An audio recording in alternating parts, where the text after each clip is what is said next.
والصلاة والسلام على سيد الأنبياء وأشرف المرسلين سيدنا ونبينا وحبيبنا محمد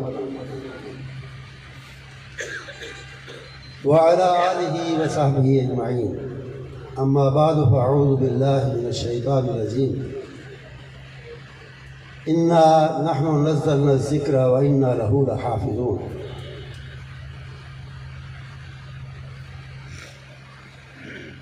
گفتگو کے آغاز میں دلی مبارکباد اور کلمہ تحسین پیش کرنا چاہتا ہوں. آج کی اس پروقار، پر رونق اور بابرکت محفل کے تمام منتظمین، شرکاء اور حاضرین کی خدمت میں اور مبارکباد اسی طرح پیش کرنا چاہتا ہوں ان طلباء کی خدمت میں جو تحصیل علم سے اس جامعہ سے فراغت حاصل کر رہے ہیں آج، اور شہر علم میں داخل ہونے کی کنجی اس سند کی شکل میں انہیں آج ملی ہے.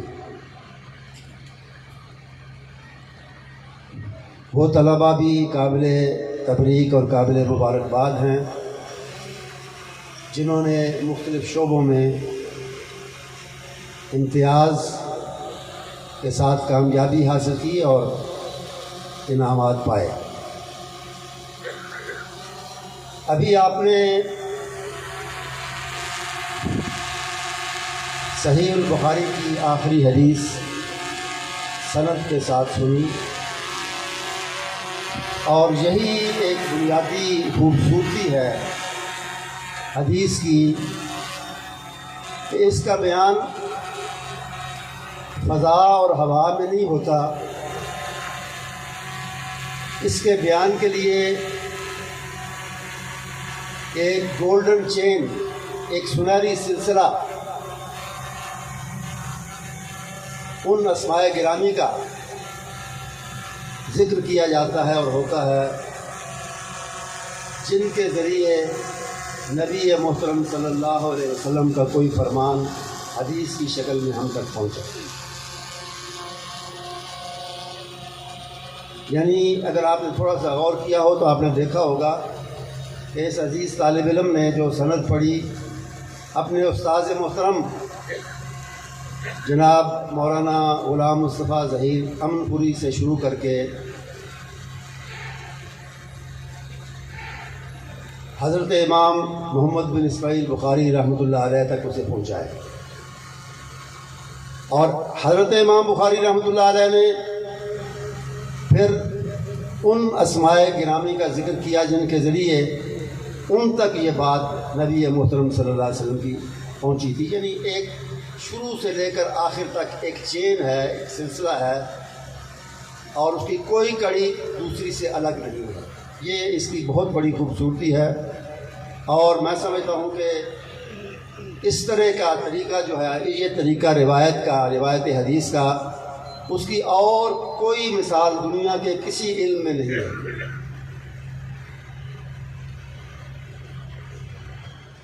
جہاں تک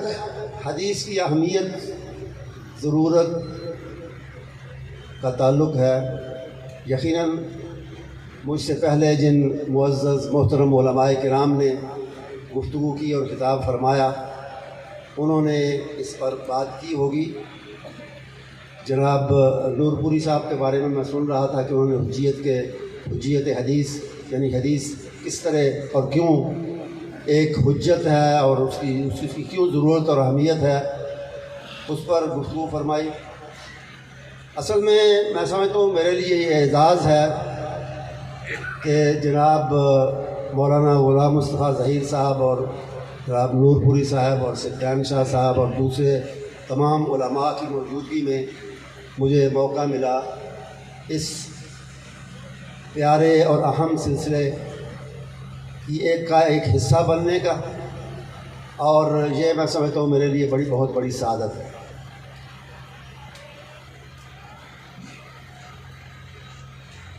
بات کا آغاز میں نے کیا تھا قرآن کریم کی ایک آیت کریمہ سے، جس میں اللہ نے فرمایا کہ ہم نے اس ذکر حکیم یعنی قرآن مجید کو نازل کیا ہے، ہم نے اسے اتارا ہے، اور ہم ہی اس کی حفاظت کرنے والے ہیں۔ حفاظت اگر صرف الفاظ کی ہوتی تو یہ مکمل حفاظت نہیں تھی۔ جب اللہ نے فرمایا کہ ہم حفاظت کرنے والے ہیں اور کریں گے، تو پھر اس کی حفاظت تو مکمل حفاظت ہوتی ہے۔ تو اللہ تعالیٰ نے قرآن کریم کے الفاظ کی بھی حفاظت کی ہے، اور قیامت تک وہ کرے گا، لیکن اس کے ساتھ اس کے مفہوم، اس کے مطالب، قرآن کے تقاضے کیا ہیں، قرآن کہتا کیا ہے، یہ بھی اس کے ساتھ اس کی بھی حفاظت کی۔ اور جہاں قرآن کریم کے الفاظ کی حفاظت کے لیے قراء، حفاظ اس نے پیدا کیے، لکھ کر بھی اس کی حفاظت ہوئی، سینوں میں محفوظ کر کے بھی اس کی حفاظت ہوئی، اسی طرح حدیث کی حفاظت کے لیے جو کہ قرآن کی تفسیر اور بیان اور تبیین ہے، جس کے بغیر قرآن سمجھا نہیں جا سکتا، اس کی بھی اللہ تعالیٰ نے اسی طرح حفاظت کی، اور اس کی حفاظت کے لیے اس نے محدثین کو پیدا فرمایا، اور قراء اور حفاظ کی طرح انہیں خصوصی صلاحیتوں سے نوازا۔ حیرت انگیز حافظہ، محنت، مشقت دین کے لیے، علم دین کے حصول کے لیے، حدیث کو حاصل کرنے کے لیے جو انہوں نے کی، اس کے حیرت انگیز واقعات ہیں جو تاریخ کی کتابوں میں اور ان لوگوں کی محدثین کے حالات کی کتابوں میں لکھے۔ اس حفاظت کے ساتھ ساتھ ایسے نابغہ روزگار، ایسے جینیس قسم کے افراد اللہ تعالیٰ نے محدثین میں پیدا کیے کہ جنہوں نے اس محنت اور مشقت کے ساتھ اور حصول علم کی تڑپ رکھتے ہوئے اور علم کو پھیلانے کی ایک لگن رکھتے ہوئے حدیث ہمارے لیے محفوظ کی، اور انشاءاللہ قیامت تک اسی طرح یہ محفوظ ہونے کی حفاظت کے ساتھ ساتھ، اللہ کی حفاظت کے ساتھ ساتھ ہمارے درمیان اور آنے والی نسلوں کے درمیان انشاءاللہ موجود رہے گی۔ ان محدثین میں جن کے بارے میں نے کہا کہ بڑے خصوصی صلاحیتوں کے ساتھ اللہ نے ان کو پیدا فرمایا اور ان کو ودیت فرمائی، ان کے ایک رئیس اور سردار اور سر خیل جو ہیں وہ حضرت امام محمد بن اسماعیل بخاری ہیں رحمۃ اللہ علیہ۔ مجھے موقع ملا پوری گفتگو سے استفادے کا تو نہیں، لیکن بہرحال ان کے گفتگو کا، ان کی بات کا کچھ حصہ میں نے سنا جناب غلام مصطفیٰ ظہیر صاحب کی بات کا۔ وہ حضرت امام بخاری کا جو مقام ہے اور جس طرح اسے ایکنالج کیا ہے اور جس طرح اس کا ادراک اور اعتراف کیا ہے، ہم عصروں نے بھی، کنٹمپریریز نے بھی، اور اسی طرح ان کے اقران و امثال نے بھی، ان کے جو علم میں ان کے پائے کے اگر نہیں تو ان کے قریب جو لوگ تھے، انہوں نے بھی اس کا اعتراف کیا، اس کا ذکر فرما رہے تھے۔ میرے لیے یہ ممکن نہیں کہ میں اس پر کوئی اضافہ کروں، اور یہ بھی ہو سکتا ہے کہ میں جو بات کروں ہو سکتا ہے کہ مجھ سے میرے آنے سے پہلے وہ فرما چکے ہوں، لیکن اگر ایسی کوئی صورت ہے تو اسے آپ کندھے مقرر سمجھ کر قبول فرما لیں۔ میں مختصر طور پہ عرض کروں گا کہ اپنی علمی حیثیت کو اپنے ہم عصروں سے منوانا کو آسان کام نہیں ہوتا۔ وہ جیسے حفیظ جلندری نے کہا تھا کہ حفیظ اہل زباں کب مانتے تھے، بڑے زوروں سے منوایا گیا ہوں۔ تو کنٹمپریریز اور ہم عصر جو ہیں وہ ذرا مشکل سے مانتے ہیں کسی کی عظمت کی، لیکن حضرت امام بخاری رحمۃ اللہ علیہ کی عظمت علم، وسعت علم ہے ہی اتنی تھی کہ اسے ماننے پر مجبور ہوئے ان کے کنٹمپریریز اور ہم عصر بھی، اور ان کے قریب کے زمانے کے لوگ بھی اور بعد کے زمانے کے لوگ بھی۔ چند ایک مثالیں میں پیش کرتا ہوں۔ امام دارمی جو خود بہت بڑے محدث ہیں، انہوں نے مختصر لیکن جامع بات کہی ہے حضرت امام بخاری رحمۃ اللہ علیہ کے بارے میں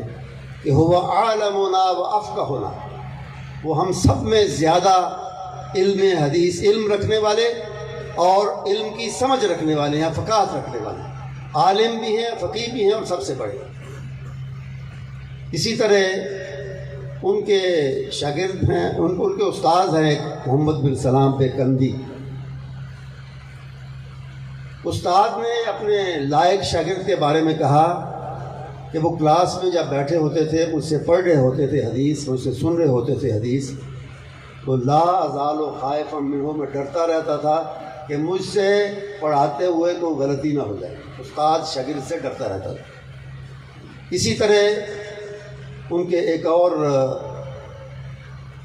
استاد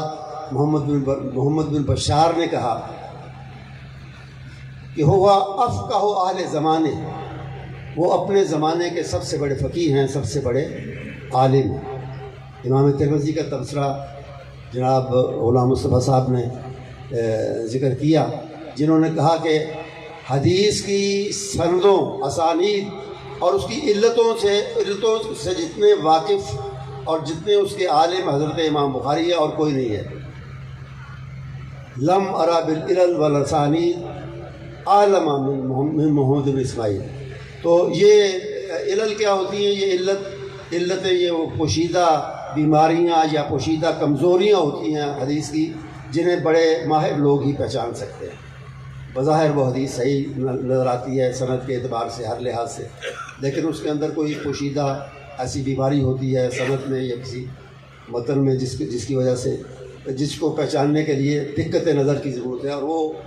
اللہ تعالیٰ نے حضرت امام محمد بن اسماعیل بخاری کو کثرت کے ساتھ ودیت کی ہوئی۔ اسی طرح دوسرے محدثین نے، اور میرا خیال ہے کہ حضرت حافظ ابن حجر، جن کو خاتمۃ الحفاظ کہا جاتا ہے اور جن کی شرح صحیح بخاری کی جو ہے سب سے مستند، سب سے وقیع ہے، فتح الباری کے نام سے، انہوں نے بات ختم کر دی یہ کہہ کر کہ فنی القرطاس و نفدت الانفاس، کہ لوگوں کے، لکھنے والوں کے، بیان کرنے والوں کے سانس تو ختم ہو سکتے ہیں، لکھنے والے کاغذ تو ختم ہو سکتے ہیں، لیکن حضرت امام بخاری کے علم میں جو ان کا جو مقام ہے اور جو فضیلت ہے اس کا احاطہ ممکن نہیں ہے۔ فضا کا بحر اللہ ساحل لہو، کیونکہ وہ علم کے ایسے سمندر ہیں کہ اس کا کوئی کنارہ ہی نہیں ہے، وہ علم کے نا پیدا کنار سمندر ہیں، گہرے بے پایاں ہیں۔ ان حضرت امام بخاری نے بچپن میں جو کھیلنے کودنے کی عمر تھی، اسی میں نہ صرف حدیث کا، علم حدیث کا حصول شروع کیا، بلکہ اس میں مہارت بھی حاصل کر لی۔ یعنی 11 سال کی عمر میں آپ ذرا تصور کریں کہ 11 سال کا بچہ ایک علاقے کے ایک بڑے استاد اور بڑے محدث کے درس میں بیٹھا ہوا ہے، اور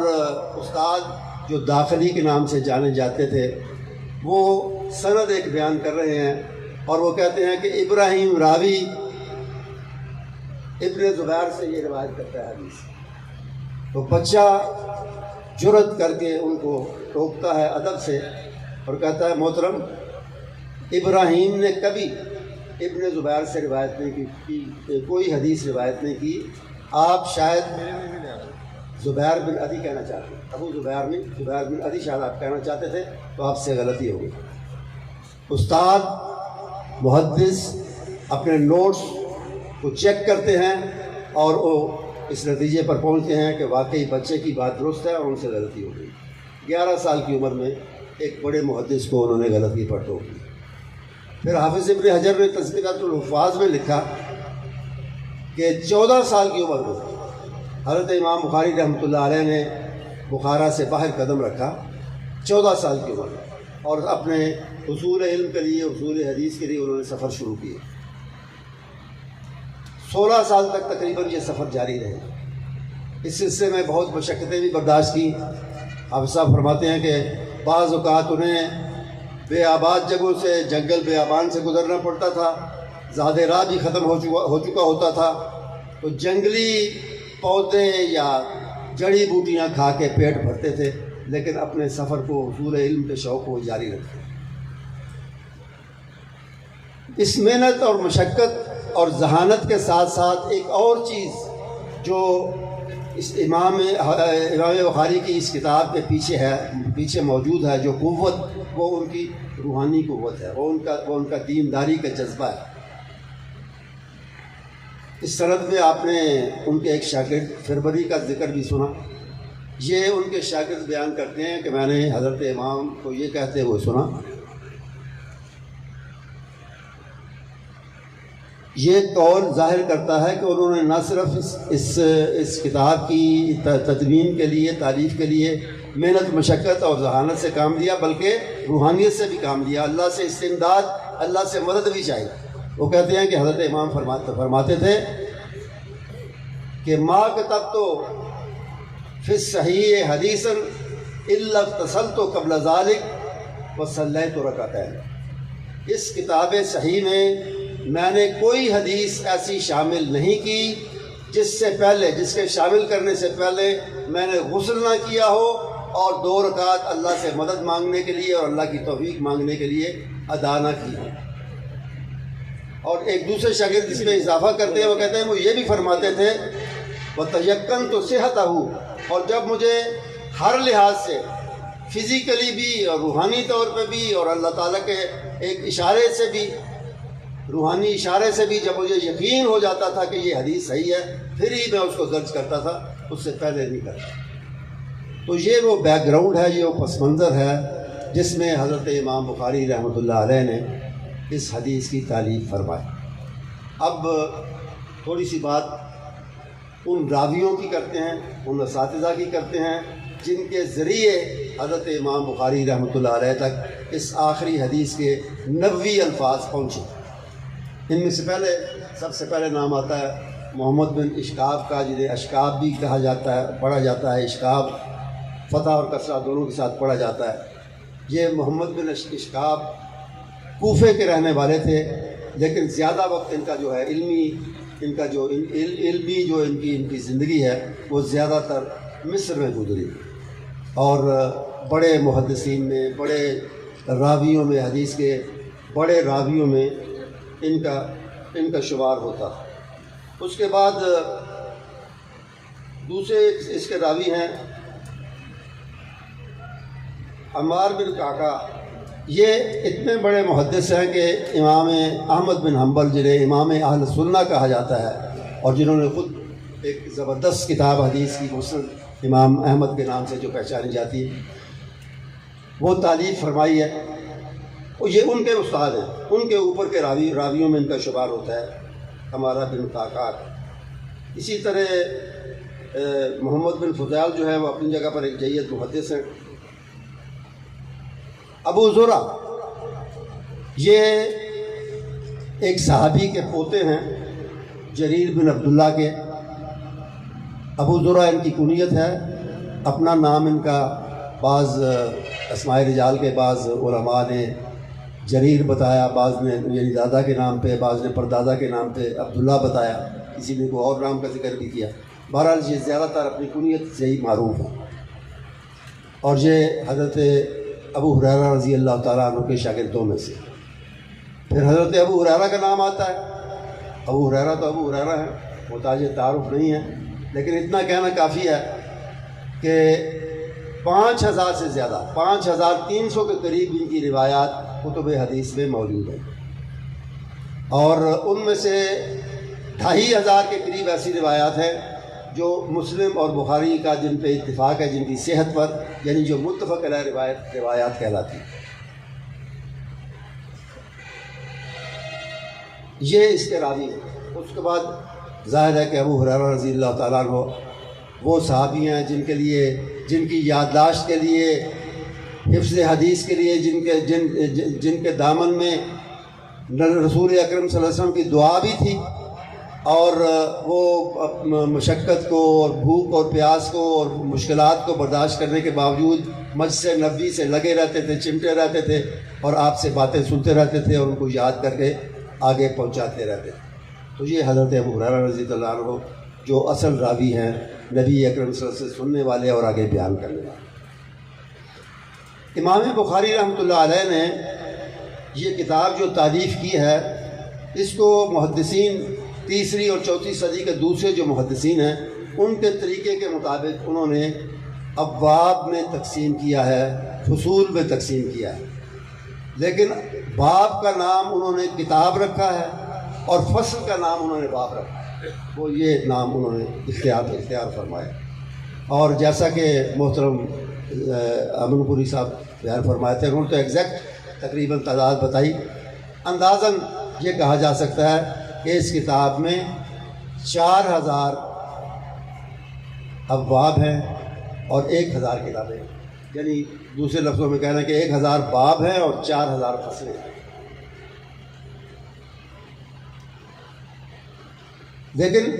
اس کی ایک اور خوبی یہ ہے کہ جب باب کا ذکر ہوتا ہے، باب باندھتے ہیں جس کو باب باندھنا کہتے ہیں، یعنی باب کا عنوان مقرر کرنا، تو امام بخاری صرف ایک عنوان اس کا مقرر نہیں کرتے، عنوان کے ساتھ ساتھ یا کوئی حدیث کا ذکر کریں گے، اس کا کوئی ٹکڑا بیان کر دیں گے، یا کوئی آیت کا کوئی حصہ بیان کر دیں گے، یا کوئی لغوی رہنمائی، جیسے اس آخری حدیث میں بھی ہے، لغوی رہنمائی دیں گے کہ کس کے کیا معنی ہیں، استاذ کے کیا معنی ہیں، قاصد کیا ہے، یہ سارے لغوی جو اشارے ہیں وہ بھی ساتھ ساتھ دیتے جائیں گے۔ اور سب سے بڑی بات یہ ہے کہ فقہ المسائل، فقہ الحدیث، وہ ابواب کے ساتھ ساتھ اشارے کرتے جائیں گے دوسرے مسائل کی طرف، جو استنباط کے ذریعے، تخریج کے ذریعے اس حدیث سے جو مسائل نکلتے ہیں استنباط کر کے، ان کا بھی وہ اشارے اس کی طرف بھی کرتے جائیں گے۔ یہ بہت بڑی خوبی ہے اس کتاب کی۔ اس کے ساتھ ساتھ جو جہاں تک باب کے عنوان کا تعلق ہے، اس میں انہوں نے کہا کہ ان اعمال اپنی بنی آدم یوزن، بنی آدم کے اعمال کو تولا جائے گا۔ پہلی حدیث اس کتاب کی اور آخری حدیث، ان میں ایک لطیف ربط ہے، اور ربط یہ ہے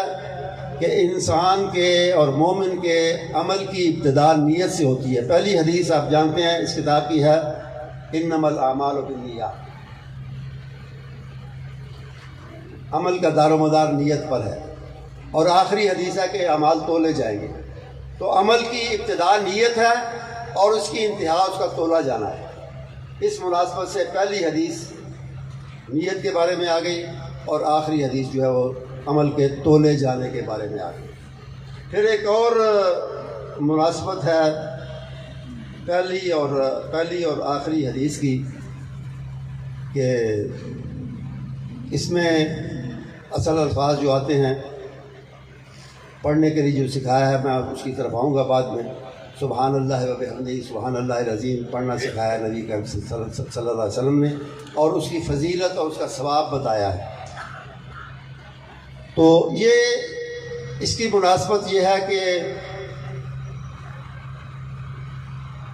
جیسے ایک حدیث میں آیا کہ من کان آخر کلامہ لا الہ الا اللہ دخل الجنہ، او کما قال رسول اللہ صلی اللہ علیہ وسلم، جس کا آخری کلام، آخری بات جس کی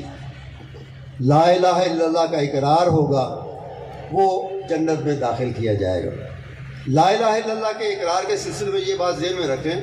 کہ ضروری نہیں کہ یہی الفاظ، عام طور پہ ہم بھی کہتے ہیں اور اچھی دعا ہے یہ کہ یا اللہ ہمیں جاتے ہوئے کلمہ نصیب کرنا، اچھی دعا ہے، لیکن کلمہ انہی الفاظ میں پڑھنا ضروری نہیں ہے۔ توحید کا اقرار کسی طریقے سے بھی کیا جائے وہ ٹھیک ہے۔ خود رسول اکرم صلی اللہ علیہ وسلم نے دنیا سے تشریف لے جانے کے وقت یہی فرمایا تھا، بل رفیق الاعلیٰ،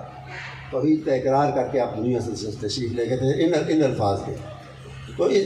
آخری کتاب رکھی ہے کتاب التوحید۔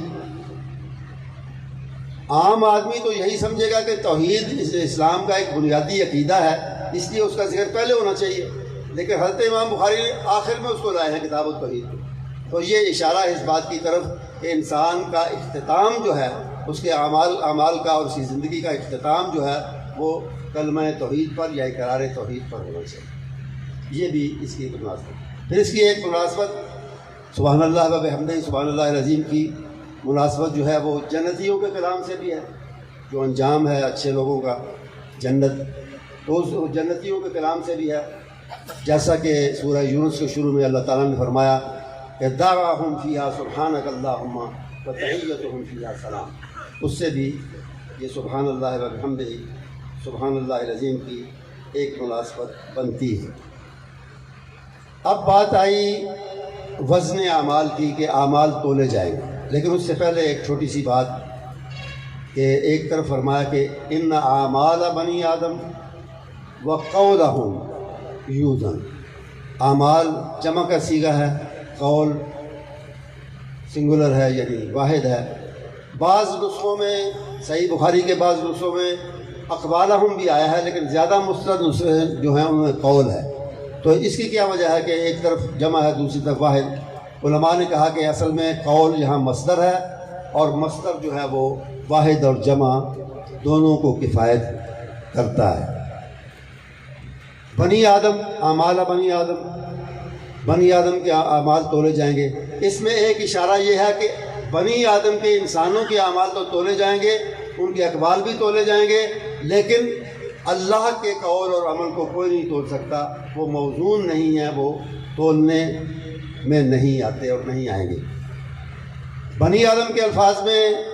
یہ تغلیب کے طور پر تغلیباً استعمال ہوا ہے۔ بنی آدم کا مطلب ہے آدم کے بیٹے، لیکن اس کا یہ مطلب نہیں کہ آدم کی بیٹیاں یعنی عورتیں اس میں شامل نہیں ہیں، وہ بھی شامل ہیں، اور جن بھی شامل ہیں، وہ بھی مکلف ہیں، لیکن تغلیب کے طور پہ بنی آدم کے الفاظ جو ہیں یہاں استعمال کیے گئے۔ جہاں تک وزن کیے جانے کا تعلق ہے، بعض عقل پرستوں نے جو اپنی عقل پر بڑا اعتماد کرتے ہیں، اس دور میں نہیں، آج کل بھی ایسے دانشور یا دانشور ان کو کہہ رہے ہیں، وہ آج کل بھی بہت ہیں ایسے جو عقل سے تولتے ہیں اور سند کی بجائے کہتے ہیں کہ جی ہماری سمجھ میں بات آئے گی تو پھر ہی ہم حدیث کو مانیں گے، ہماری عقل مانیں گی۔ عقل کا معیار تو مختلف ہے، مختلف قوموں کا، مختلف افراد کا اپنا اپنا معیار ہے۔ وہ میں مثال دیا کرتا ہوں کہ پارسی مذہب میں ایک ایسی چیز بھی جائز ہے جس کا ہم تصور بھی نہیں کر سکتے، یعنی بہن اور بیٹی سے شادی کرنا، وہ بھی ان کے یہاں، اور اس کا وہ عقلی جواز پیش کرتے ہیں۔ وہ کہتے ہیں کہ جی یہ کہاں کی عقل مندی ہے کہ آپ اپنے ہاتھ سے ایک پودا لگاتے ہیں، اور جب وہ تناور درخت بنتا ہے اور پھل دینا شروع کرتا ہے، پھل دینے کے قابل ہوتا ہے تو آپ اسے دوسرے کے حوالے کر دیتے ہیں اور خود اسے استعمال نہیں کرتے۔ یہ ان کی وہ عقلی دلیل دیتے ہیں بہن بیٹی سے شادی کرنے۔ تو عقل کا معیار جو ہے نا وہ آخری معیار نہیں ہے۔ وہ امام غزالی رحمۃ اللہ علیہ نے صحیح بات کہی کہ عقل کو استعمال ضرور کرنا چاہیے، لیکن وحی کی روشنی میں کرنا چاہیے۔ اور اس کی مثال انہوں نے دی کہ دیکھنے کے لیے روشن اور بینا آنکھ بھی ضروری ہے، اور باہر کے ماحول کا منور ہونا اور روشن ہونا بھی ضروری ہے۔ آنکھ روشن ہے، باہر کا ماحول روشن نہیں ہے، پھر بھی آنکھ نہیں دیکھ سکے گی، اور اگر باہر کا ماحول روشن ہے، آنکھ روشن نہیں ہے، پھر بھی نہیں دیکھ سکے گی۔ دونوں کی ضرورت ہے۔ تو مراد انہوں نے آنکھ سے مراد عقل لی ہے، اور باہر کے ماحول سے مراد وحی لی ہے کہ وحی کی روشنی ہو تو پھر ہی آنکھ دیکھ سکتی ہے، اور وحی کی روشنی ہی میں عقل استعمال کرنی چاہیے۔ تو بہرحال اس دور میں بھی ایسے لوگ میں نے کہا موجود ہیں۔ اس دور میں، پرانے دور میں معتزلہ ایک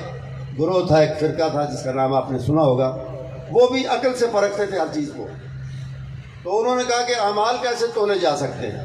اعمال وہ جسم نہیں رکھتے، وہ وجود نہیں رکھتے، ان کا ایک تصور ہوتا ہے، یعنی آراز، ان کو اصطلاح میں انہیں آراز کہا جاتا ہے اجسام کی بجائے۔ جو آراز ہیں، جو اندرونی چیزیں ہیں، جن کا ایک تصور ہے اور جن کا ظاہری وجود نہیں ہے، ان کو کیسے تولا جائے؟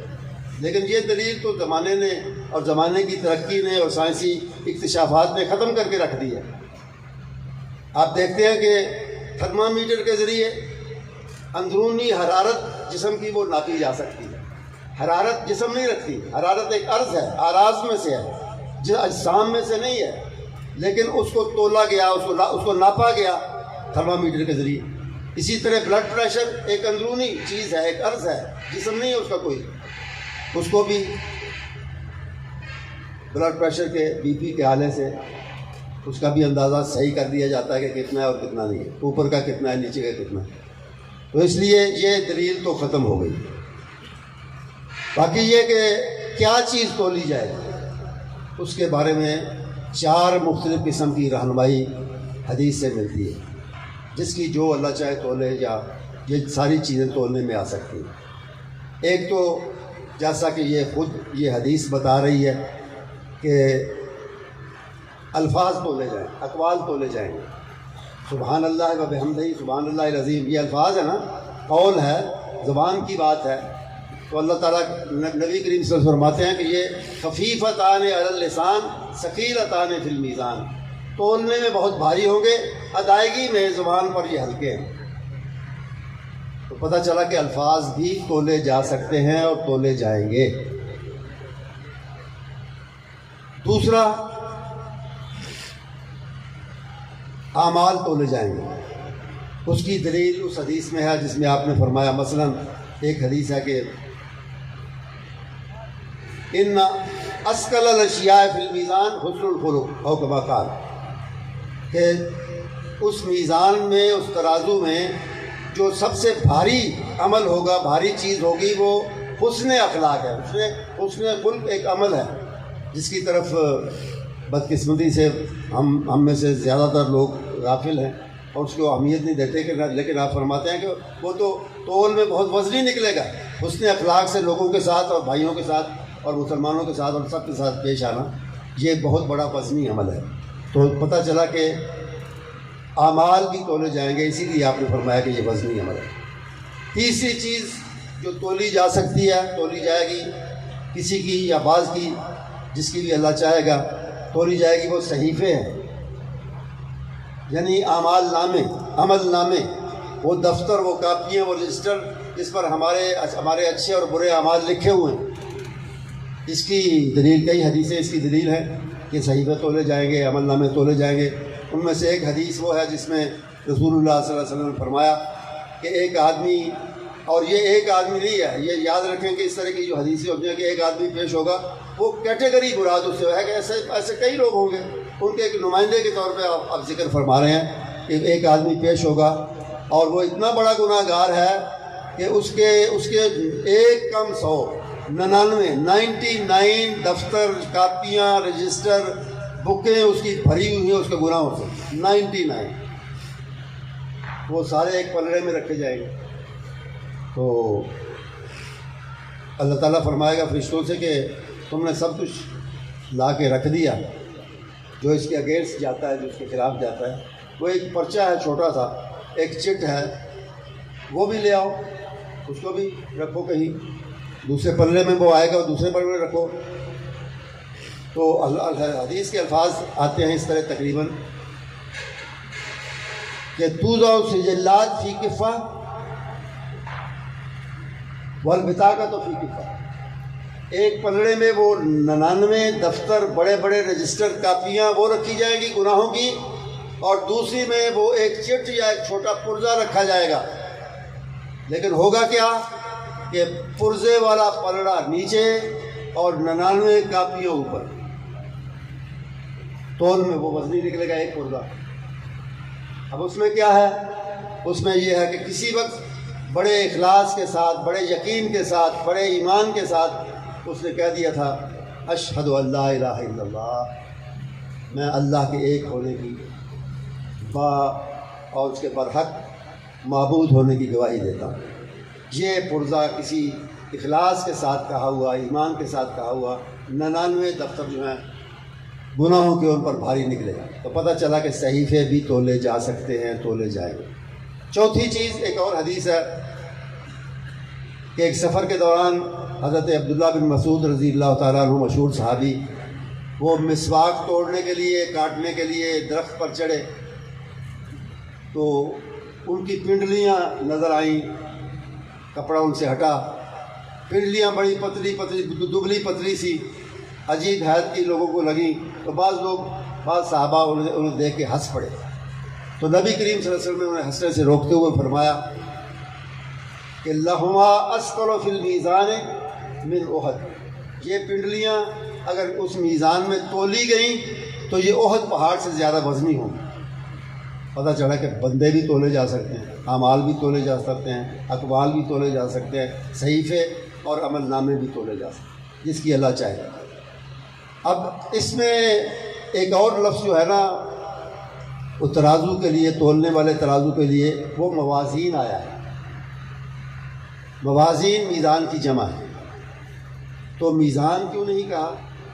جبکہ عام تصور جو حدیث سے روایات سے ابھرتا ہے وہ یہ ہے کہ وہ ایک ترازو ہے، اور اس کے بارے میں مستدرک حاکم کی ایک روایت میں رسول اللہ صلی اللہ علیہ وسلم یہ بھی فرماتے ہیں کہ لو وزرت فی السماوات والارض لوسع، اگر اس میں زمین و آسمان کو بھی تولا جائے تو ان کو تولنے کے لیے بھی کافی ہے، اتنا بڑا میزان ہے۔ اب اس میں 50,000 سال کا ویسے تو وقفہ ہے، لیکن اس میں ایک ایک کر کے لوگوں کے اعمال کو اور ان کی چیزوں کو تولا جائے گا، یا اکٹھا تولا جائے گا، یا اس میں ایسا کوئی کمپیوٹر ہے یا ایسا کوئی سسٹم ہے کہ یکدم بہت سے لوگوں کے، تو یہ اللہ جانتا ہے، جیسے وہ چاہے گا ہر چیز کرنے پر قادر ہے، جیسے وہ چاہے گا کرے گا۔ لیکن سوال وہی ہے کہ پھر اس جمع کا صیغہ کیوں استعمال ہو؟ ممکن تو ہے کہ ایک سے زیادہ ہو، لیکن میں پھر کہہ رہا ہوں کہ تصور جو ابھرتا ہے وہ یہی ابھرتا ہے حدیث کے مطالعے سے کہ ایک میزان۔ تو علماء نے کہا کہ یہ تفخیم کے لیے اور تعظیم کے لیے ہے، کسی چیز کی عظمت کو ظاہر کرنا ہو تو اس کے لیے جمع کا صیغہ بھی ہو، وہ واحد ہو، وہ اکیلا، لیکن اس کے لیے جمع کا صیغہ تفخیم اور تعظیم کے لیے بھی استعمال کیا جاتا ہے۔ تو موازین کا مطلب بہت بڑی میزان۔ اب اس میزان میں تولتے ہوئے یہ کلمات بھی جب آئیں گے جن کا ذکر ہوا اس حدیث میں، سبحان اللہ و بحمدہ سبحان اللہ العظیم، تو آپ فرماتے ہیں کہ یہ بہت وزنی ثابت ہوں گے، یعنی ان کا ثواب بہت زیادہ ہوگا۔ یہ حدیث ترغیب دلاتی ہے ذکر الہی کرنے اور اس کے ساتھ جڑنے کی۔ اللہ کا ذکر وہ عبادت ہے جو بڑی آسان ہے، اللہ کا ذکر وہ عبادت ہے جو ہر جگہ ہو سکتی ہے۔ گندی جگہ ہو، کو بیت الخلاء وغیرہ ہو، وہاں گریز کرنا چاہیے، لیکن ہر جگہ کی قیادت نہیں ہے کہ مسجد ہی نہیں کرو، کسی پاک جگہ پر، ہر جگہ ہو سکتی ہے، کسی فلان جگہ پہ کرو۔ تو اسی طرح اس کے لیے کہ غسل اور وضو بھی شرط نہیں ہے، ہر حال میں ہو سکتی ہے۔ تو اور اس کی فضیلت بڑی بتائی ہے، آسان عبادت، اور یہ وہ عبادت ہے کہ اس کے کثرت کے ساتھ کرنے کا حکم دیا گیا۔ باقی جو عبادات ہیں ان کی کثرت کی ترغیب تو ہے، لیکن صیغہ امر اور حکمن یہ نہیں، صیغہ امر کے ساتھ حکمن یہ نہیں فرمایا کہ کثرت سے کرو، لیکن ذکر چونکہ آسان عبادت ہے، ہر جگہ ہو سکتی ہے، بغیر کسی قید کے ہو سکتی ہے، اس لیے اس کے کثرت کا حکم دیا گیا ہے۔ یا ایھا الذین آمنوا اذکروا اللہ ذکرا کثیرا، ایمان والو اللہ کا ذکر کرو اور کثرت سے کرو۔ نبی اکرم صلی اللہ علیہ وسلم خود بڑی کثرت سے ذکر کرتے تھے، اور آپ کی دعائیں اگر بندہ پڑھے تو حیران ہوتا ہے کہ اس میں کتنی بندگی ہے، کتنی عاجزی ہے، کتنی دلاہیت ہے، اللہ سے کتنا تعلق اور کتنا پیار ہے اور کتنی محبت ہے اور اس سے کتنا ڈر ہے۔ ساری چیزوں کا مجموعہ آپ کی دعائیں ہیں اور آپ کا ذکر ہے۔ اور یہ جو ذکر ہے یہ خاص اور بڑے زیادہ فضیلت والے، بعض اذکار زیادہ فضیلت والے ہیں۔ سبحان اللہ، الحمدللہ، لا الہ الا اللہ، اللہ اکبر، آسان ترین اذکار ہیں، لیکن بہت ثواب والے اور بہت فضیلت والے ذکر ہیں، جن کے بارے میں حدیث میں یہ بھی آتا ہے کہ حضرت ابراہیم علیہ السلام نے علی نبینا علیہ الصلاۃ والتسلیم، انہوں نے نبی اکرم صلی اللہ علیہ وسلم کے ذریعے امت مسلمہ کو یہ پیغام دیا کہ جنت بڑی شاداب زمین والی جگہ ہے، بڑی سرزرخیز زمین ہے، لیکن اس میں اگر زیادہ اسمار و اشجار اور بیل بوٹے اور ہر قسم کی چیزیں تم اگانا چاہتے ہو تو کثرت سے یہ کلمات پڑھو، سبحان اللہ، الحمدللہ، لا الہ الا اللہ، اللہ۔ اور اس کلمے کا جو اس حدیث میں سکھایا گیا ہے، سبحان اللہ و بحمدہ سبحان اللہ العظیم، اس کا پہلا حصہ بھی ایک مستقل ذکر ہے۔ اگر اتنا بھی آدمی پڑھے سبحان اللہ و بحمدہ، اس کی بڑی فضیلت ہے۔ بخاری میں اور دوسری احادیث میں بھی، دوسری حدیث کی دوسری کتابوں میں بھی یہ روایت آتی ہے کہ من قال سبحان اللہ و بحمدہ فی یوم 100 مرہ حطت عنہ خطایاہ ولو کانت مثل زبد البحر، جو سبحان اللہ و بحمدہ کا ورد کرتا ہے دن میں 100 مرتبہ یہ کلمہ کہتا ہے اس کی خطائیں، اس کے گناہ سمندر کی جھاگ جتنے بھی ہوں تو اللہ تعالیٰ معاف کر دیتا ہے۔ تو میرے عزیزوں، سب دوست، سب احباب جو اس مبارک مجلس میں موجود ہیں، ان کو یاد دہانی کے طور پہ، تذکیر کے طور پہ گزارش کروں گا کہ ذکر کو اپنا معمول بنائیں، اللہ تعالیٰ سے اور اس کے ذکر کے ساتھ، اللہ تعالیٰ سے اور اس کے ذکر کے ساتھ اپنے آپ کو جوڑیں۔ اور یہ اذکار جو آسان ہیں، سبحان اللہ، الحمدللہ، لا الہ الا اللہ، اللہ اکبر، سبحان اللہ وبحمدہ، سبحان اللہ وبحمدہ، سبحان اللہ العظیم، لا الہ الا اللہ وحدہ لا شریک لہ، لہ الملک و لہ الحمد وہو علی کل شیء قدیر، ان کی کثرت کریں۔ اور اسی طرح درود شریف اور استغفار کی کثرت کریں۔ استغفار بھی بہت بڑا ذکر ہے، جس کے بارے میں آپ نے فرمایا کہ طوبیٰ لمن وجد فی صحیفتہ استغفارا کثیرا، خوشخبری میں دیتا ہوں، آخرت کی کامیابی کی خوشخبری دیتا ہوں اس شخص کو جو قیامت میں اپنا صحیفہ کھولے گا، اس کو دیا جائے گا تو اس میں استغفار کی کثرت دیکھے گا، اس کو آج ہی میں خوشخبری دیتا ہوں۔ تو یہ سارے اذکار، درود شریف بھی اسی طرح اس کی بھی کثرت کرنی چاہیے۔ یا ایھا الذین آمنوا صلوا علیہ وسلموا تسلیما، کثرت سے کرنا چاہیے۔ تو یہ سارے اذکار ہیں، اور ان میں جو سر فہرست اذکار جو ہیں ان میں یہ بھی ہے سبحان اللہ وبحمدہ، سبحان اللہ العظیم۔ اور میں کہہ رہا تھا کہ اس کا پہلا حصہ بھی اگر پڑھا جائے تو وہ بھی، لیکن اگر پورا پڑھا جائے تو اس کا کوئی جواب نہیں، اور اس کو نبی اکرم صلی اللہ علیہ وسلم کی شہادت اور گواہی ہے، یہ بہت وزنی، ثواب کے لحاظ سے بہت وزنی عمل ہے۔ تو یہ وہ حدیث ہے جس پہ آ کے اختتام کیا حضرت امام بخاری رحمۃ اللہ علیہ نے، اور اشارہ یہ دیا کہ ہمیں اللہ کے ساتھ، اللہ کے دین کے ساتھ، اور اسی طرح اللہ کے ذکر کے ساتھ اپنے آپ کو جوڑنا چاہیے، جوڑے رکھنا چاہیے۔ اللہ سے دعا ہے اللہ تعالیٰ ہمیں سچا پکا حدیث پر عمل کرنے والا بھی بنائے، اور اپنے ذکر کی عادت بھی اپنانے کی ہمیں توفیق عطا فرمائے۔ وآخر دعوانا الحمد للہ رب العالمین۔ بسم اللہ الرحمن الرحیم۔ اللہم صلی علی محمد وعلی آل محمد کما صلیت علی ابراہیم وعلی آل ابراہیم انک حمید مجید۔ اللہم بارک علی محمد وعلی آل محمد کما بارکت علی ابراہیم وعلی آل ابراہیم انک حمید مجید۔ ربنا آتنا فی الدنیا حسنۃ وفی الآخرۃ حسنۃ وقنا عذاب النار۔ اللہم احسن عاقبتنا فی الامور کلہا واجرنا من خزی الدنیا وعذاب الآخرہ۔ یا اللہ، اس جامعہ کی، اس مدرسے کی، اس دارالعلم کی جو لوگ خدمت کر رہے ہیں پڑھانے کے لحاظ سے، اس کی مالی تعاون کے لحاظ سے، اس کے انتظام کے لحاظ سے، ہر حوالے سے، اے اللہ ان کو اجر عظیم سے نواز، اور جنہوں نے اس میں تعلیم حاصل کی ہے ان کو اس تعلیم کا حق ادا کرنے کی اور اس پر عمل کرنے کی، اس علم پر عمل، علم دین پر عمل کرنے کی، دین پر چلنے کی توفیق عطا فرما۔ ان کی محنتوں کو قبول فرما، ان کے لیے آئندہ علم میں اپنے آپ کو آگے بڑھانے کی صلاحیت پیدا فرما، توفیق ان کو عطا فرما کہ وہ اپنے علم میں اضافہ کرتے رہیں اور علم کو پھیلا کر علم سے دیے جلاتے رہیں، لوگوں کے دلوں کو منور کرتے رہیں، اور اس طرح اپنی آخرت بناتے رہیں اور لوگوں